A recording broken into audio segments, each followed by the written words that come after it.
Gente, o tema da aula de hoje, ele é correlato, né? Lógico, está ligado à questão da Inquisição, mas é para desfazer um famoso engano, né? Um caso famosíssimo, que até hoje causa muita confusão na cabeça das pessoas. O caso Galileu. Então, eu achei que seria interessante a gente dedicar uma aula só ao caso Galileu, para a gente poder entender bem o que ocorreu, né?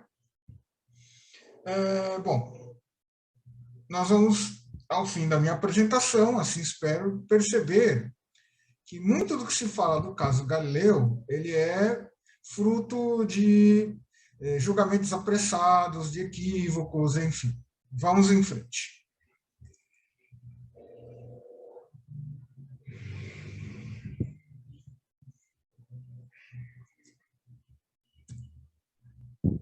Bom, esse é Galileu, como vocês podem ver, né? Ele nasceu em 1564, 1642, né? Enfim. E na minha fala aqui, né, vou resumir rapidamente, né?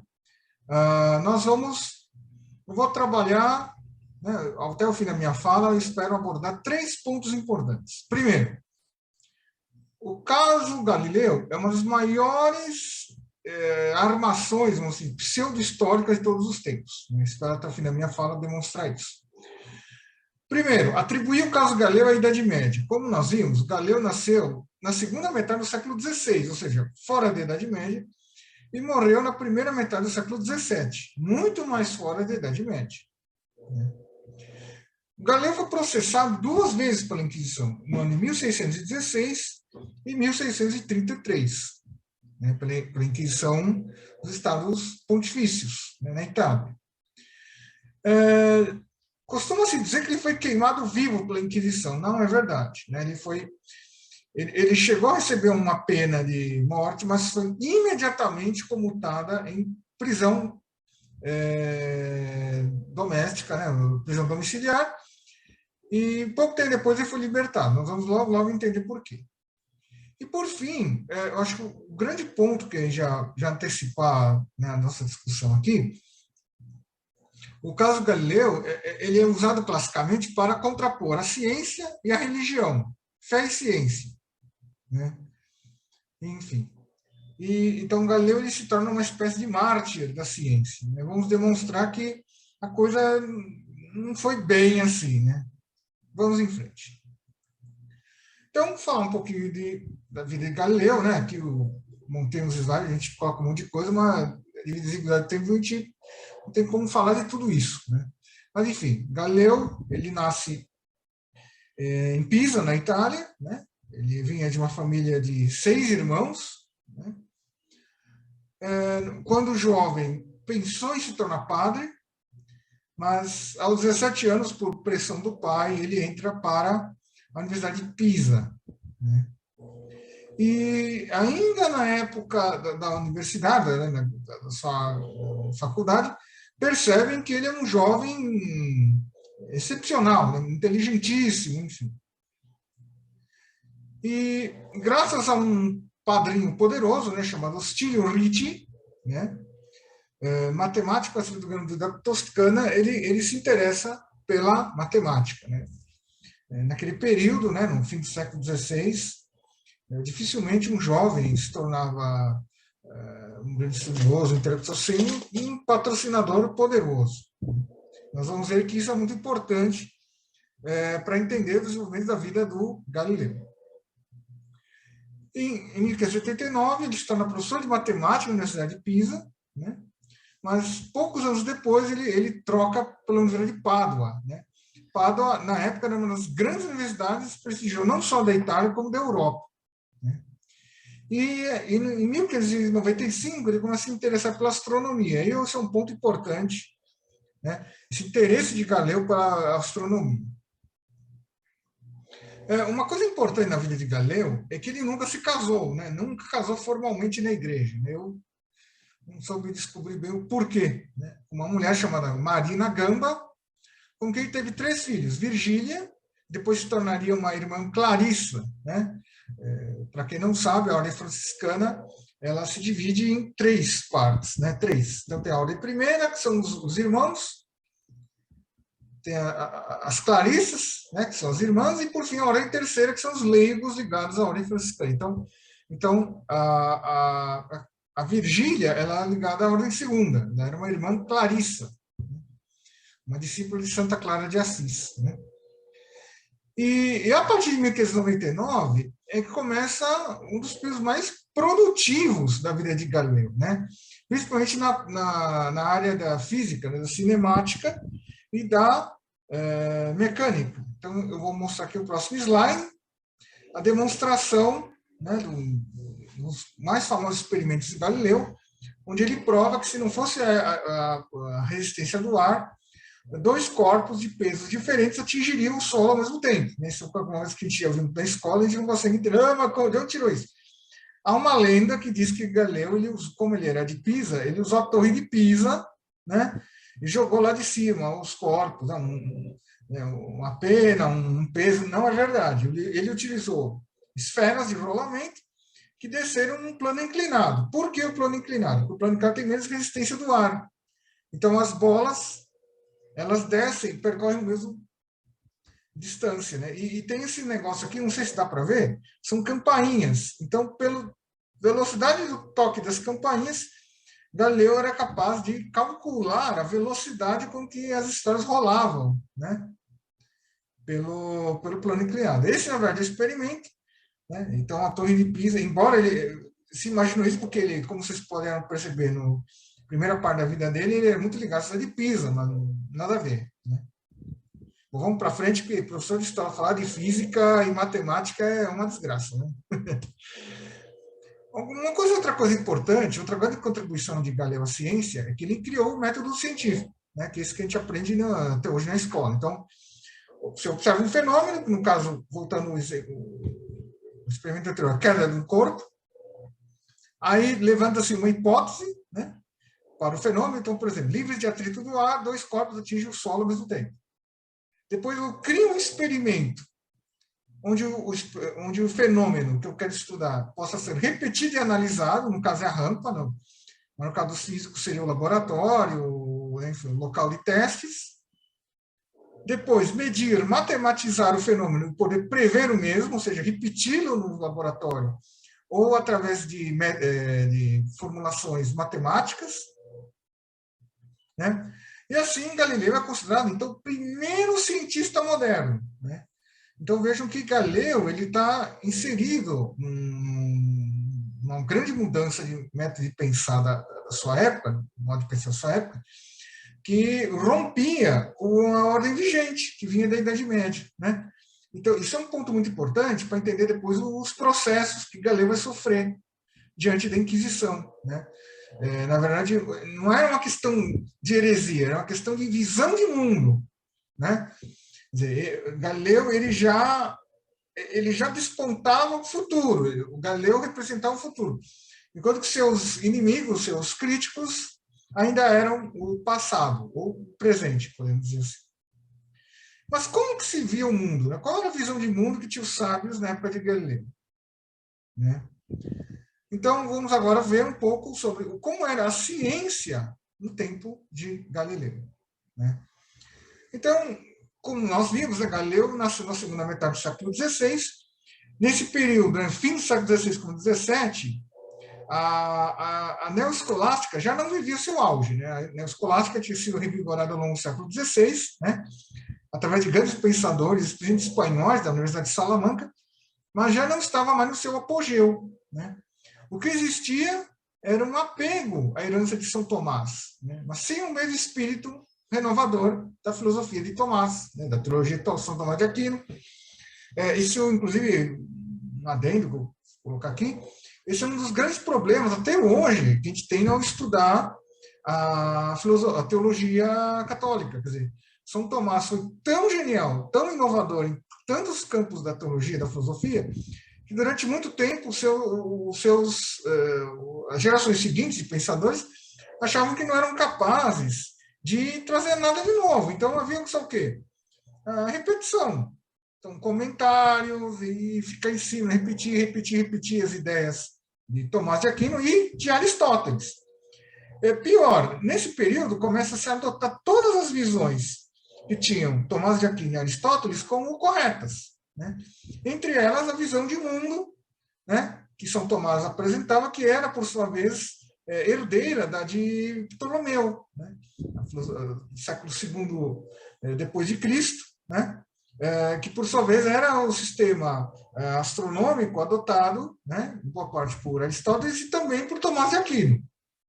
Como que era se imaginava o universo a partir de Ptolomeu, a partir do ano 100, 200 depois de Cristo até o fim do século XVI. Era assim.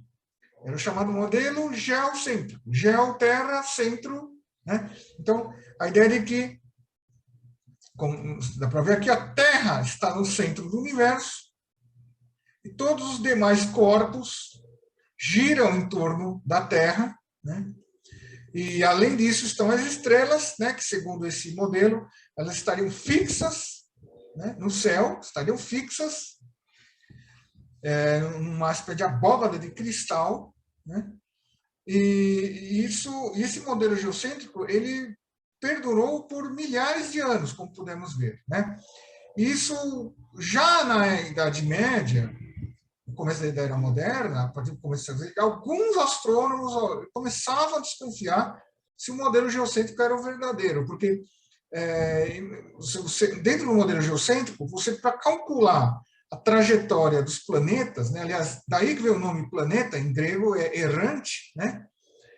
Porque se você imaginar a Terra no centro do universo, então os planetas, se você observar o movimento dos planetas no céu durante um ano, é um movimento totalmente irracional, né? Enfim, então, bom, aí também, o professor de história explicar de astronomia também é uma desgraça, né? Então, o que a gente pode dizer é assim, você, dentro do modelo geocêntrico, isso criava uma série de problemas complicadíssimos e cálculos, né, para calcular a posição dos planetas ao longo do tempo no céu. E aí algumas pessoas começaram a se perguntar se o modelo geocêntrico realmente era o mais correto. Mas, como não havia um modelo melhor para explicar, eles acabam ficando com o geocêntrico, né? Então, como eu falei, o sistema geocêntrico, ele valeu desde a época dos gregos até o século XVI, durante mais de 1.500 anos, né? Quase 2.000 anos, né? Mas vejam que interessante, ainda no século III a.C., os gregos já sabiam que a Terra era redonda e desconfiavam dos movimentos de rotação da Terra em torno do próprio eixo e da translação em torno do Sol, ou seja, que eles desconfiavam que a Terra girava em torno do próprio eixo e ia em um movimento de rotação em torno do Sol, né?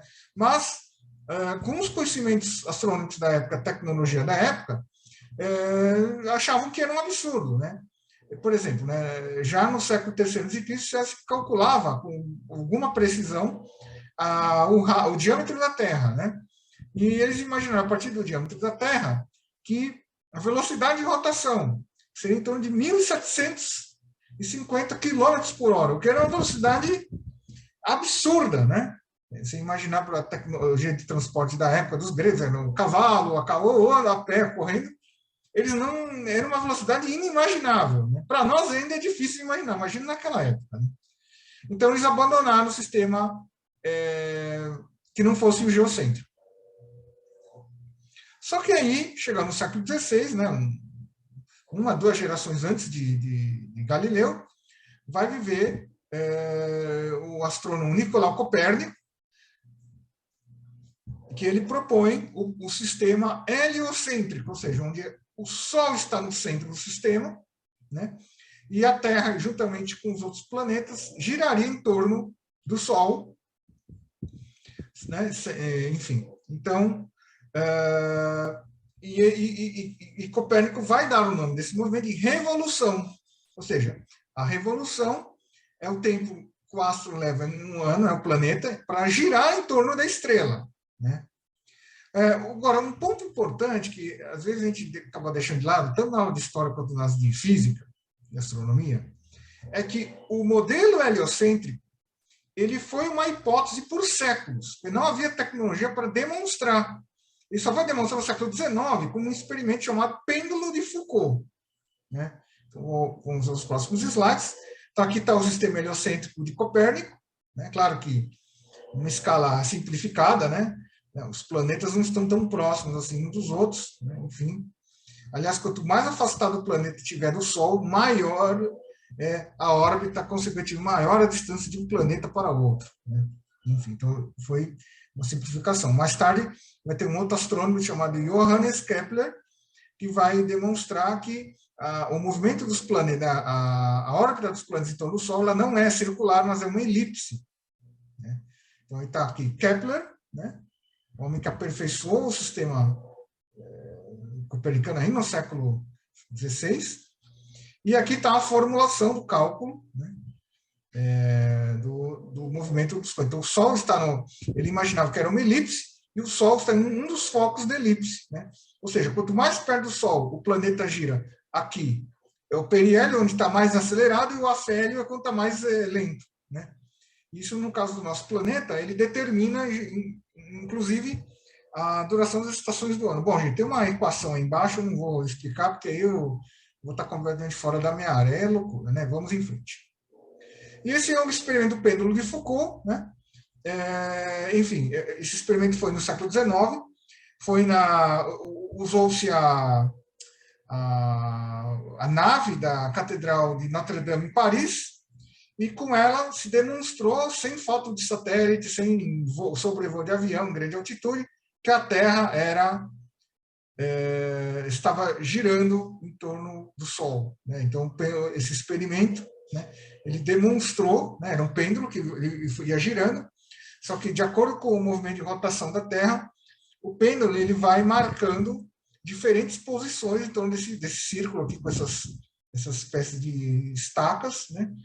E com isso, Foucault, não é o filósofo, tá? Não é Michel Foucault, era o astrônomo, o geofísico Foucault, que demonstrou que o movimento da Terra em torno do Sol era a prova definitiva, né? Enfim.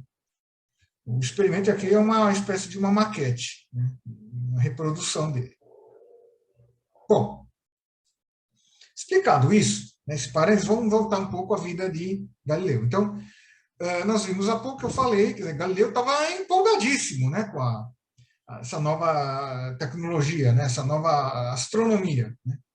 E ele, só que no começo do século XVII, né, Galileu, que já era um defensor do sistema heliocêntrico, ele entra em conflito com um tal de Cesare Cremonini, que era um aristotélico fanático que estava determinado a desbancá-lo, né? Nessa época, Galileu publicava suas descobertas com o telescópio, que não foi ele que inventou, mas ele aperfeiçoou, né? Inclusive, o Galileu passou a desenvolver o estudo de lentes, né? Para desenvolver o telescópio, e ele observou uma série de coisas que até então ninguém tinha visto: manchas solares, crateras lunares, luz de Saturno, né? E descoberto muitas mais estrelas, né? E até que em 1610 ele publica o livro O Mensageiro Celeste, onde resume essas descobertas, né? É o apogeu da carreira de Galileu, né? E com isso, Galileu ele se torna uma espécie de celebridade, um influencer, um youtuber, né, como diríamos hoje, né? E ele, no ano seguinte, em 1611, ele é convidado a ir a Roma e começa a frequentar a vida social. Isso é outra coisa importante na vida do Galileu, que ele era um homem inteligentíssimo, um homem de ciência, mas ele gostava dessa... Ele tinha um marketing pessoal, vamos assim dizer. E as pessoas procuravam se aproximar dele, inclusive nobres, ricos, cardeais e jesuítas, né? Lembrar que muitos jesuítas eram, inclusive, astrônomos, né? Para determinar com precisão a data, por exemplo, das festividades do calendário litúrgico, eles estudavam com precisão os fenômenos celestiais, né? Eclipses, etc. Então, o que acontece? Então, vocês vejam, quer dizer, estranha a igreja inimiga da ciência que, no auge da fama de Galileu, ele virou uma espécie de celebridade, né? Se fosse hoje, ele estava dando entrevista na televisão, né? Continuando, mas a reação não se fez esperar. Nesse mesmo ano, é publicado o livro Contra o Movimento da Terra, do teólogo Ludovico delle Colombe, né? E o Ludovico delle Colombe, ele, citando diversas passagens da Bíblia, procurou demonstrar que o heliocentrismo era uma doutrina herética, né? O que é, no mínimo, estranho. Eu acabei de falar que Galileu estava cheio de amigos, inclusive na corte papal, né? E, de repente, falam, Galileu é um herege. Né? Só que aí, então, o que vai acontecer? Começa, então, a se movimentar um movimento de acusação contra Galileu. Né? Embora, nessa altura, como eu falei, ele tinha amigos muito poderosos, entre eles o cardeal Maffeo Barberini, que anos depois seria eleito Papa, Urbano VIII, um dos grandes papas do período, inclusive, diga-se de passagem, e o Papa Paulo V. Mas ambos falam, prudência, Galileu, cuidado, né? Não foi ainda demonstrado, mas ele não estava nem aí, né? Inebriado pelo seu sucesso, ele continuou defendendo o sistema heliocêntrico. E aí, em 1616, Galileu é acusado e processado pela Inquisição italiana. Né? Então, nós vimos nas aulas passadas, quer dizer, que o processo, então, tinha toda aquela montagem do inquérito, se bem que no caso dele, como nós já pudemos notar, o processo queimou etapas, por exemplo. Né? A gente viu nas aulas passadas que o processo inquisitorial, ele tinha a questão das testemunhas anônimas, né? No caso do Galileu, não. Todo mundo sabia quem estava acusando o quê, enfim. Então, vocês vejam que foi um processo um pouco estranho, né? Quer dizer, que a opinião pública acompanhou. Né? Mas, de qualquer modo, em 1616, Galileu é condenado pela Inquisição, né? E intimado a não ensinar o heliocentrismo, que ainda não havia sido demonstrado. Então, isso acho que é um ponto importante. Quer dizer, apesar de tentarem mostrar que o heliocentrismo era uma heresia, o que os inquisidores pediram para Galileu é que ele não batesse pesado, né, nessa ideia de que o heliocentrismo é um sistema correto, se ele ainda não havia tido uma comprovação científica. Né? E há um outro ponto. Né? A briga do Galileu com seus adversários era porque eles levavam muito ao pé da letra o que estava escrito em Aristóteles, São Tomás e na Bíblia. E o Galileu, ele durante o seu processo, ele chegou a dizer, não, vocês estão lendo errado a Bíblia. Né? A Bíblia não pode ter passagem da Bíblia, não pode ser interpretada em sentido literal, tem que ser no sentido alegórico. E os eclesiásticos, né, que estavam julgando ele, ficaram muito bravos, porque na cabeça deles, eles estavam diante de um novo Martinho Lutero. Né? Então, quer dizer, um processo que, na verdade, não incorre em heresia, começou a se acrescentar elementos que não faziam parte mesmo da discussão em si. Né? Mas o Galileu não fazia menção de evidenciar isso, e os seus inimigos menos ainda. Né? Vamos em frente. Então, aqui estão alguns personagens, né? Eu vou falar daqui a pouco. Então, o Papa Paulo V foi o primeiro grande protetor de Galileu, depois o Urbano VIII, né? Na época ainda cardeal Barberini, né? E eu coloquei a imagem aqui de um grande santo da época, né? O São José de Calazans, que era, inclusive, amigo de Galileu, né? Enfim, lá para o final da minha apresentação eu vou falar um pouco mais dele. Bom, então, Galileu foi processado em 1616, falou que não ia mais ensinar o sistema heliocêntrico. Aí passaram-se os anos, mas em 1623, Galileu publica um livro, né, O Ensaiador, onde retomou a defesa do heliocentrismo. Essa é considerada a obra mais famosa de Galileu, né, com relação à defesa do sistema heliocêntrico. Aí vem a pergunta, poxa, mas ele estava proibido de tocar no assunto, por que ele voltou? Por um motivo muito simples, ele achou que não ia, como a gente diz na gíria, não ia pegar nada, né? Porque o seu amigo Barberini agora era papa. Então, ele decidiu retomar o assunto. E, apesar da proibição da Inquisição, em 1630 ele publica uma outra obra, Diálogos sobre os dois máximos sistemas do mundo, o ptolomaico e o copernicano. Então, é um método que era muito utilizado na época, né, o diálogo. Então, ele imagina o diálogo entre dois amigos, Salviani e Sagredo, né? Defensores do heliocentrismo, e Simplício, um teólogo aristotélico tomista. Né? E essa publicação desse diálogo é que foi a perdição do Galileu, porque o Simplício, bom, o nome lembra muito simples, né? Um cara ingênuo, meio palermado, meio bobo, né? E a descrição física do Simplício era do Papa. Urbano VIII. Ele lê o livro, fica muito louco da vida, né? Porque ele vê que o Galileu está meio que forçando a amizade, né? Quer dizer, está ironizando, né? Ridicularizando o Papa, né? De uma forma meio satírica, e defende o heliocentrismo. Ele comete dois pecados graves aí, né? Pecado não dizer, né? Erros, né? Quer dizer, primeiro, ele incorre de novo naquela proibição de 1616, e pior, ele ridiculariza a pessoa que mais ajudou ele a ter, né, no processo de 1616. Aí, dessa vez, então, o Galileu não pode escapar, né? Ele é novamente processado com muito mais rigor, né? Ele é condenado à prisão, né? Mas o Papa, vejam só que como isso que é amigo, né? Comutou a prisão para cárcere privado, e 5 meses depois, né, ele é libertado, né? Inclusive, uma coisa que eu, quando pesquisei esse assunto na época, eu me lembro que uma coisa que escandalizou muitas pessoas na época não era o processo em si, o combate da ciência, era o fato de que um condenado da Inquisição italiana, ele ficou preso 5 meses numa gaiola de ouro, né, cercado cheio de regalias e com visitas de amigos, inclusive do próprio Papa. E depois, e a pena que era para ser de 3 anos, 5 meses, e um belo dia o Papa veio e falou: você está livre, chega, né? Sai daí, né?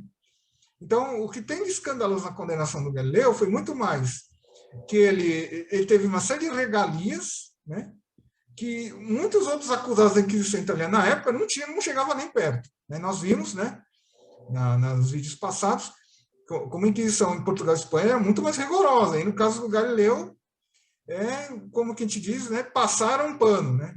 Enfim, deram uma bruta de uma aliviada, né?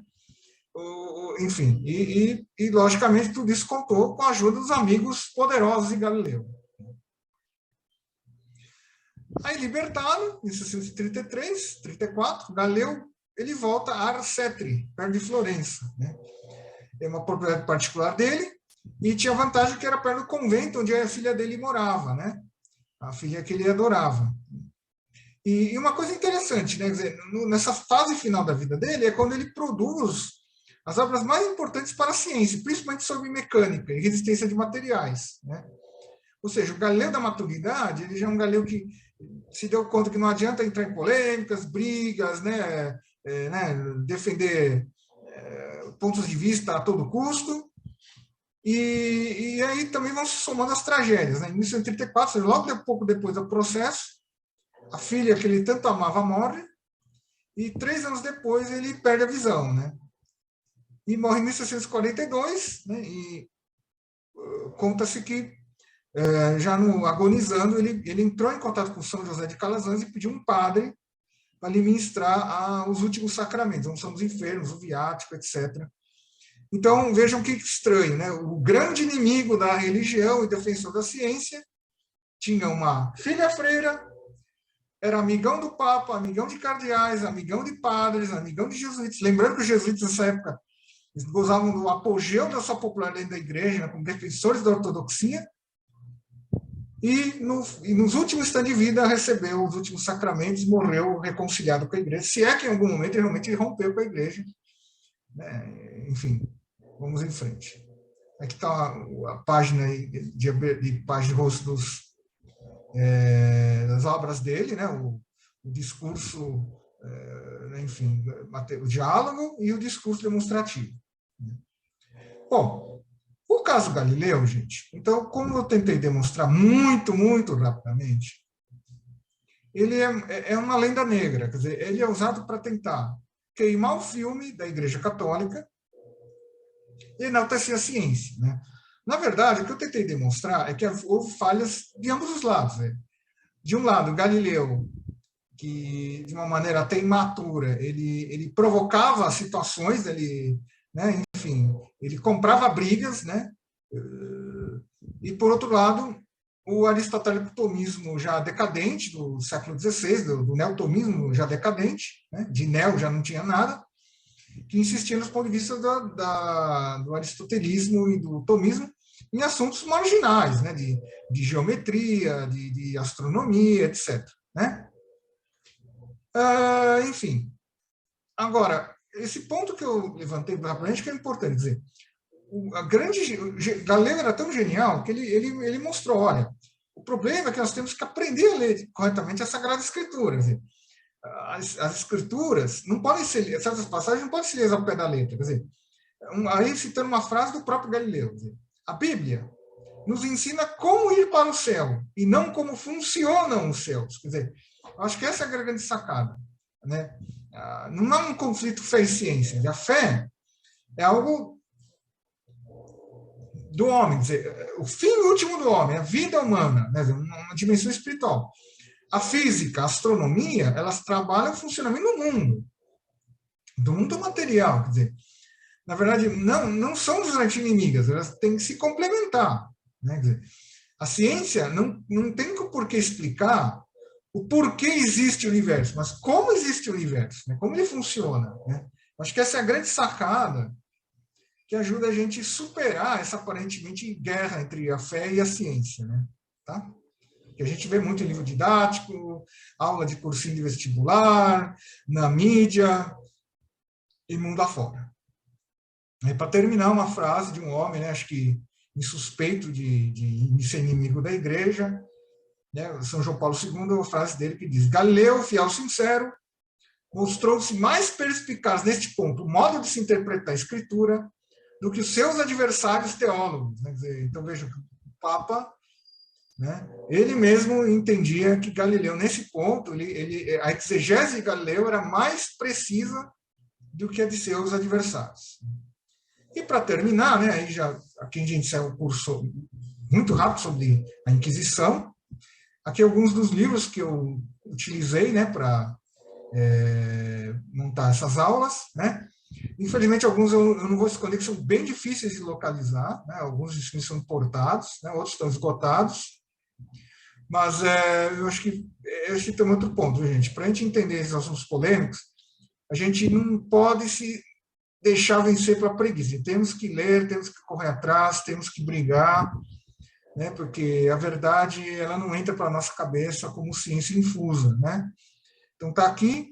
Eu espero que tenha ajudado os ouvintes aqui, a assistência, a entender um pouco mais desses assuntos complexos que remetem à Inquisição. E, olha, eu peço a todos que deem o seu like, o joinha aí do vídeo e, se possível, pedimos fortemente que nos ajudem monetariamente para mantermos o canal, tá bom, gente? Poder estar liberado para nos dedicarmos e continuarmos a produzir material de boa qualidade para vocês. Muito obrigado e até uma próxima, viu?